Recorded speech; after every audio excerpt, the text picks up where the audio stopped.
So I was wondering about what would be a snappy way to introduce this video, and I was just wondering if we had a hook. Well, we do now. Yes, that's the joke. I warned you. You sure did. I warned you there was going to be a joke. And we absolutely do have a hook. That's it, we're off to a flying start. That wasn't also a joke, was it? Not really. Okay, now you're overthinking it. Anyway, let's go and murder literally every spider in this building. That's a solid plan. I'm in favor. But yeah, so the Abyssal Chain is basically a combination hookshot and grappling hook. I mean, yeah, that's great. So we can use it to swing from stuff and also pull stuff towards us. It'll automatically change depending on what you're doing. So like if we tried to hook like a like Fire Hands, if we tried to hook him, War would just automatically get pulled towards him. Right, I guess it's dependent on exactly what thing, like whether if it's heavier than us, which, now that I think about it, is exactly how it works in Zelda. Right, and it's also based on color, as they mentioned. If you have a blue thingy, you swing on it. If you have a red thingy, you get pulled to it. In the cutscene where we got it, there was a little scene of him like hookshotting a rock, and the rock came to him, and he changed it immediately into a throw. Can we actually do that in gameplay? Oh yeah, absolutely. Excellent. I was worried. It might even be a mechanic with the next mini-boss. Nice. I definitely approve of that. I love that even using a key requires you to just, like, jam your hand violently into it. Oh yeah, everything is edgy. It's all edge. The entire thing is edge. And it's great. Like, it knows it, it understands it. Feels like you could have just shimmied along the side there, though. But then again, that wouldn't be hardcore enough. This isn't a shimmying kind of game. No, I mean, you can see, this is what our shitty looks like. There is absolutely no platforming action in this game that can't conceivably have a speed up applied to it.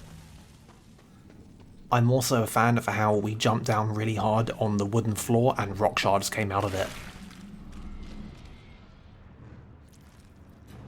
Ooh, it's time for it's time for some Grim Grip action. Or, no, I guess not.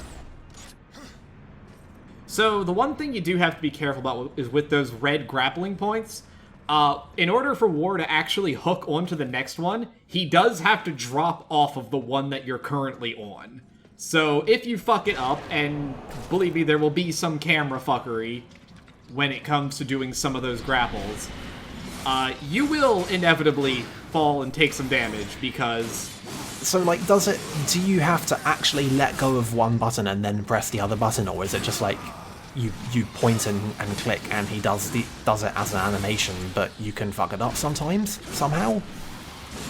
So once you're hooked onto a point like that, War will stay on it, but if you hit jump or fire the hook shot again, he will drop off and attempt to do whatever it is you're doing. So you just have to be real careful to be pointing at the right thing. Mm-hmm. I can see that maybe sometimes being annoying. It's more annoying when they use it for platforming, and you have to, like, if you're not pointed exactly in the right direction before you drop, or its particular favorite is putting a grapple point just out of reach, so that in order to get to it, you have to jump off of whatever cliff you're on, and then fire the grapple hook, the Abyssal Chain in midair. I think Metroid Prime did that sometimes. You know, one thing I'm a little bit disappointed about is that you can't yank the carapace off the spider and then beat it to death with it. Yeah, that would be pretty on brand. But like, I'm trying to think of of games that have had hookshots, or hookshot-like things that were used for this kind of platforming, and also had the kind of combat application that we've seen. Arkham?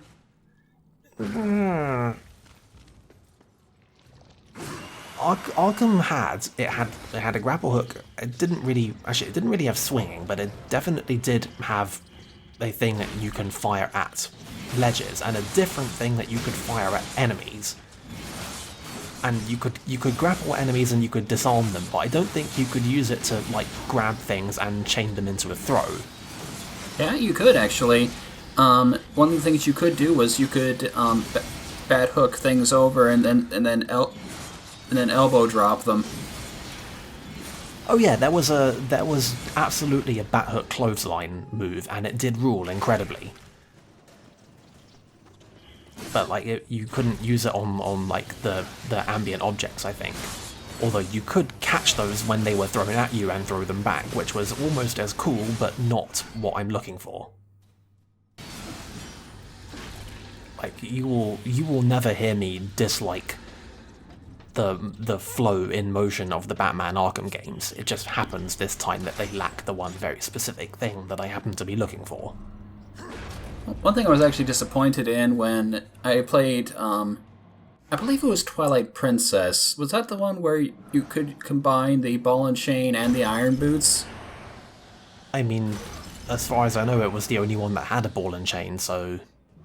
Well, the ball and chain also showed up again in Hyrule Warriors, but the thing that I was very disappointed about was that you couldn't make more extensive use of the ball and chain in regular combat. It was sort of just, for that one particular boss and some occasional puzzles. Twilight Princess had a couple of real cool accessories that were, only really held back by only being used in a tiny number of scenarios. Yeah, that's pretty much Twilight Princess .mp3 there. Imagine being able to actually use the spinner in combat. Just, zoom across the battlefield while slashing at things while going by.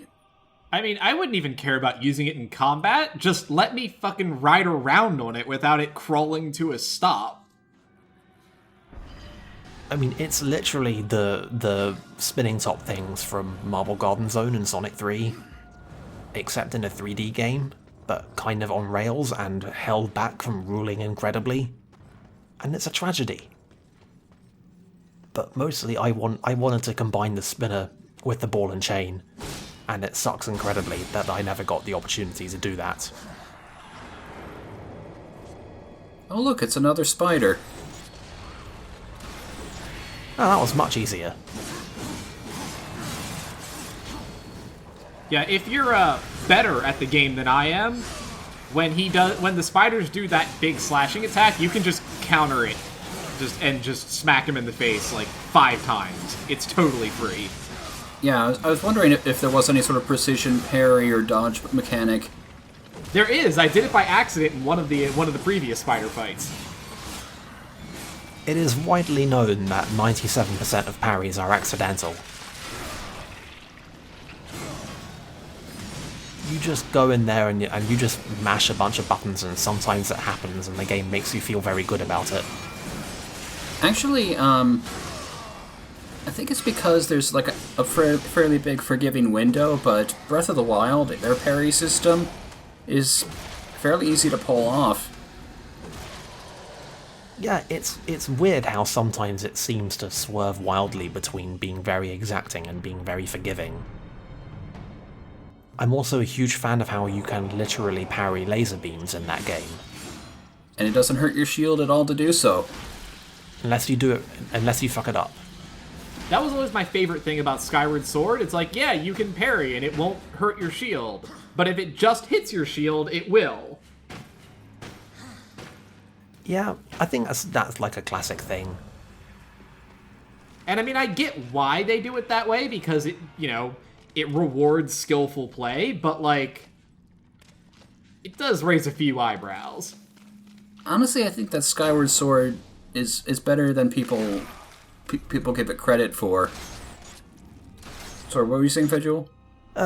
Games in general tend to want to try and discourage any style of play that involves holding a shield up for any lengthy amount of time. whereas games fucking love parrying and dodging. Well, turtle strategies have a tendency to sort of kill the flow of combat. It just becomes a game of wait for the enemy to attack and then attack yourself. Right. Yeah, There's not necessarily anything wrong with that. I mean, Lord knows that's how a lot of people got through Dark Souls, and, it's plenty valid, even if it is boring. Right. But it's kind of a failure on the part of the game in order to have accidentally fostered this boring style that people don't enjoy but have come to conclude is necessary. You have to design around the weird foibles and idiosyncrasies of the users of your stuff. You have to take that into account, otherwise you're just not a good designer. Well, I mean, hot take, I feel like the kind of gameplay that Dark Souls has feels like more of an accident than anything. It's like, oh sure, the game is awkward and clumsy. That's how the developers intended it. Yeah, let's have the Dark Souls conversation. Let's fucking do it. Let's not, actually. No, we're not having the Dark Souls conversation. That's for Darksiders 3. And I guess Darksiders 2, we get to discuss the pros and cons of open world gameplay. It's actually going to be about loot boxes, so, please look forward to this incredible discourse once we get there. Oh, God. So you're going to be playing the entire series, huh? No, fuck no. Yeah, I wish I had more context on this, but I am reliably informed that is not going to happen.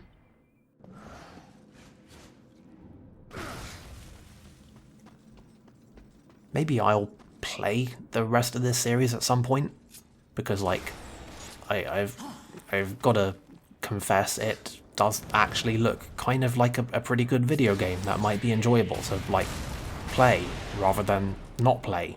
It's not too bad. If you want the discount theme park version of a different, better game.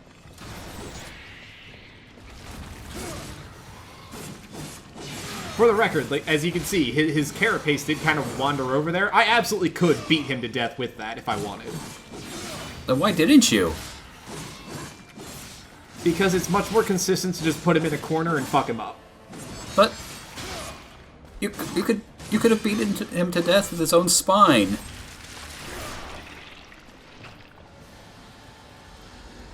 Dude. It is a problem that some games kind of run into, where there's a lot of real cool stuff that you can do that has a lot of real nifty animations and everyone will love it, except it's often just faster sometimes.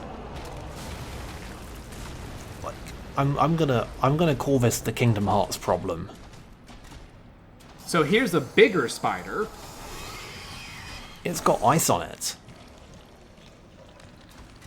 I'm gonna say that it's okay to have things that are impractical and there are better options because, well, at least for me, I find that pulling off the stylish stuff is a lot more fun than just doing the stuff that works. I mean, it's kind of it's the same problem as the shield dodge thing, really. Is you got to figure out how to make the stuff that looks cool also be the stuff that people want to do, and the stuff that is effective. And you got to balance a million billion things, only some of which are the actual technical details of the game that you're trying to teach to people.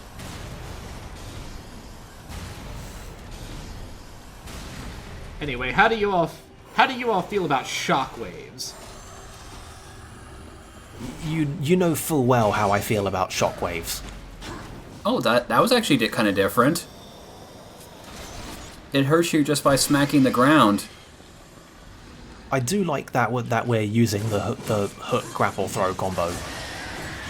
Well, it's a combination of several different derivative mechanics. You've got shockwaves, you've got enemy with a suction move where you have to throw something in its mouth. And it's also an enemy where you have to hit it from behind, but it keeps on turning around, so you have to distract it somehow. So This isn't so much like a boss with a Retro Studios shockwave, this is just like a boss from Metroid Prime.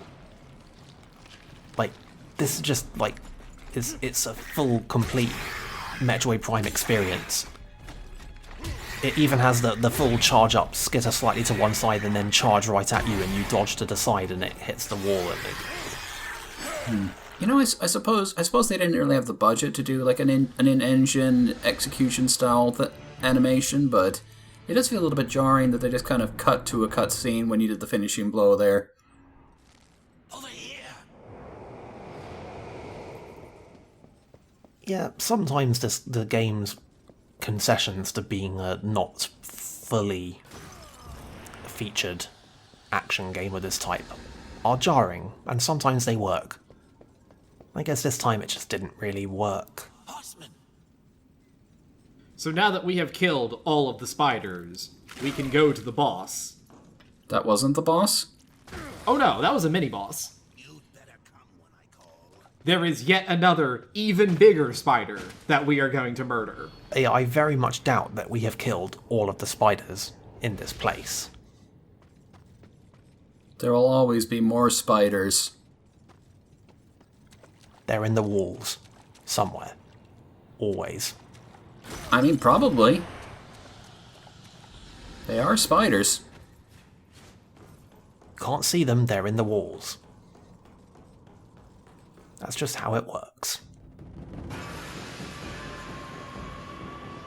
Anyway, thank you, Tooltip, for telling us about how to use the hookshot to go to enemies. This kind of reminds me a lot of the Devil Bringer from Devil May Cry 4. I mean, also a grappler. In terms of execution.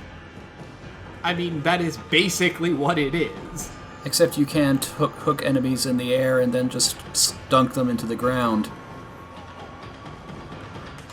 I mean, if I was in the air and I hooked an enemy, the enemy would come to me, at which point I could use my fist and do the ground pound and slam them into the ground, so...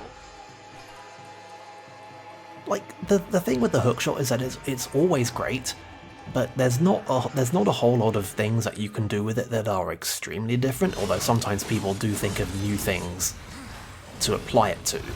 And like sometimes there's entire new game mechanics that people have invented, and then they're like, oh, I also have a hookshot in this game, so we can do this thing. But like, you put a hookshot in a game, and now your game has a hookshot in it, and there's only so many things that can mean.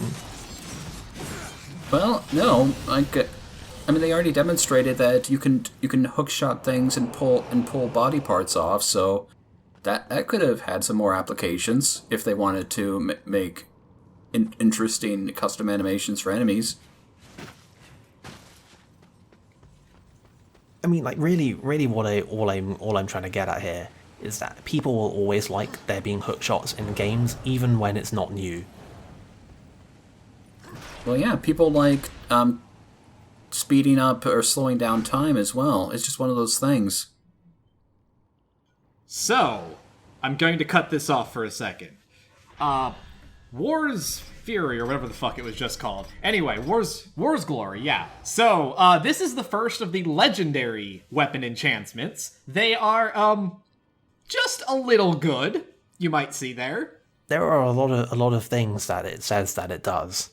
Drastically, indeed. All of these things are drastic. Yeah, it is pretty much just straight up. What's the point of any of the other things? Well, because you don't get this one until you're like 80% done with the game. Actually, it's not quite that much, but... At this point, it is time to be doing something drastic. Also because this one specifically is just really, really good. There are others, and that are legendary enhancements, and they are not quite so impressive. They're merely very good. I mean, one of them is literally increases all of your range damage, including the gun, which... you gotta do a little bit better than that. I've noticed that you haven't actually been using the gun. Why would I use the gun when I have the hookshot? Well, maybe so you get hit less. Why would I care about getting hit when I have like 8 health potions? Like, why use a ranged attack when you can just bring the melee to the range? Well, the thing is that like a good hack and slash brawly type game ought to make the ranged stuff just as awesome as the melee stuff. So, I mean, sometimes you want to just do cool gun things, you know? Yeah, this game doesn't really do cool gun things. I mean, there was that one time, but that was attached to a boss fight of questionable worth. It's a reason why all of Kratos's like most of his weapons, at least in God of War 3, are variants of a blade on a chain. Because, yeah, hitting stuff from far away sometimes is really, really fun. I mean, there was a reason that God of War 4 just was like, nah, fuck it, you can throw the axe now. And it's awesome. I almost missed this, and this is really unfortunate because this is kind of important.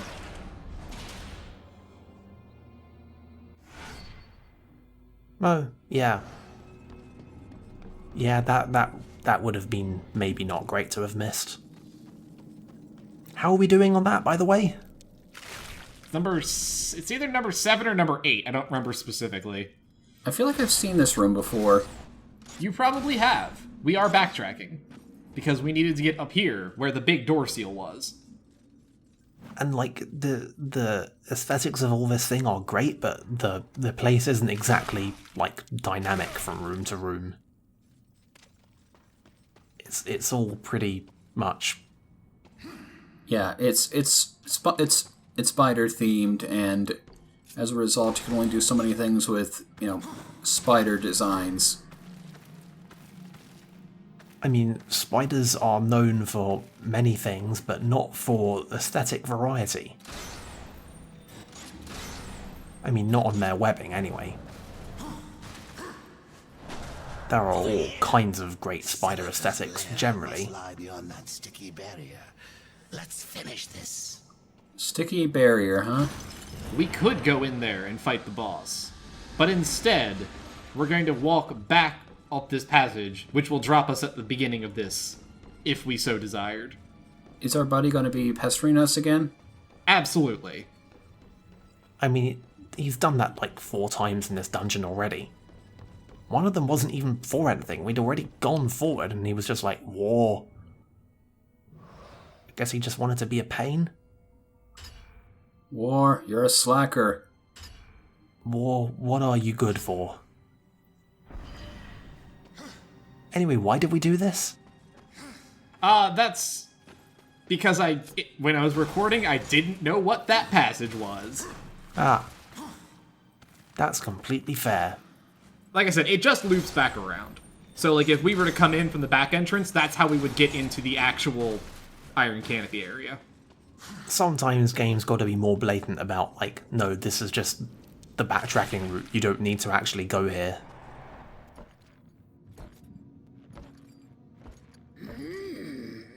You honor me with your presence, horseman. There are so many stories about you. You have killed 3 of the chosen, taken their hearts. Disturbing. Is that why you have come? To slay the final Tower Guardian? To take my heart? Did Samuel tell you how he came to bear his tainted blood? Why his accursed power beats within our breast? It is not the tower that the chosen protect, horsemen. Our charge is to prevent Samael's return at any cost. You may kill me and return to Samael with my heart, but in him, you will face a threat greater than all the chosen combined. I did not come for your counsel, Spider. Oh, your stories. My children will dance to the music of your screams. War is just like, you cannot imagine how little I care. Well, I mean, the argument there is, if you kill me, you'll get to face someone who's even awesomer. So, that's kind of War's thing, you know? Bold of you to assume that this would deter me. So, yeah. Silitha is a teleporting spider. That's the boss. That's cool. We got a hookshot. With like a remote psychic body slam, but not a Retro Studio shockwave. I'm astonished.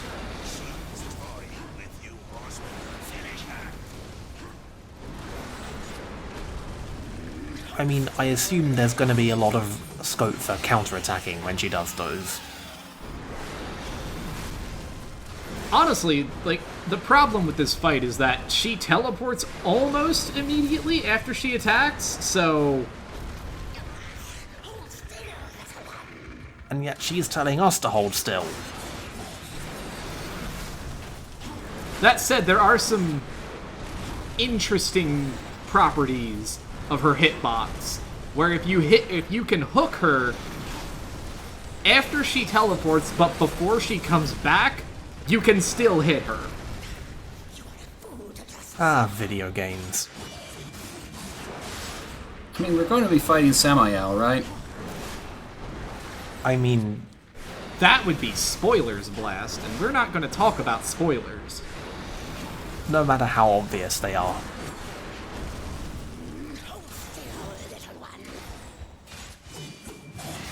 Seriously, I don't get this. Why is she telling us to hold still?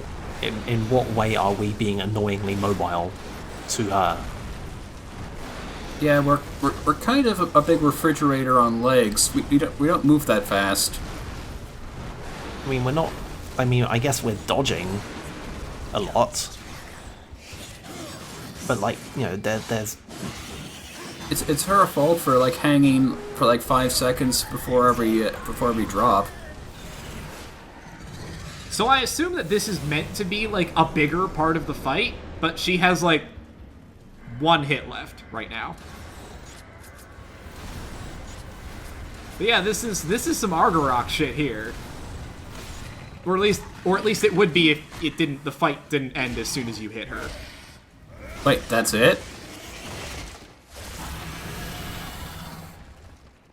What? I never said this game's bosses were very good.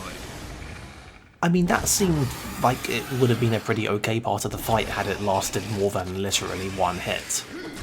Yeah, that looked like it was phase 1 of like 2 or 3.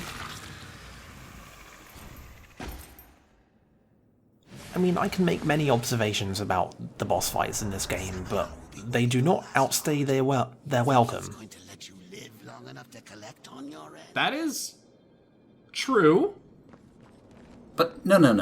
That's not the thing here. That boss fight was not going over long. It could have lasted longer. That's the thing. I mean, I didn't say it was the right length, I just said it was not too long. That's all I said. Be very, very specific about what I said. It will never not irritate me that the hookshot cannot activate those crystals. Yeah, that seems... wrong. That's not how this is supposed to work. Anyway, there's an artifact on the other side of that spike there that is conveniently obscured by the camera. Of course there is. Which, I realize I missed it as soon as I fell back down here, so we'll just have to wait another round.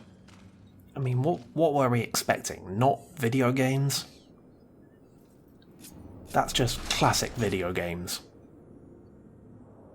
Yeah, especially after you've done like a big dramatic boss fight. I feel like the floating crystal should be more reactive to you, like, rather than going up and down on the timer, it should just, like, it goes to the bottom, and then when you hook on it, it floats up. Right. But yeah, so that's the Iron Canopy. We are actually very close to the end of the game, believe it or not. I mean, we've got 4 of the 4 hearts. That mini-boss was more dramatic than the actual boss. Like, the mini-boss should have been the boss. That was actually a fun-looking fight. What are you gonna do? Complain about it.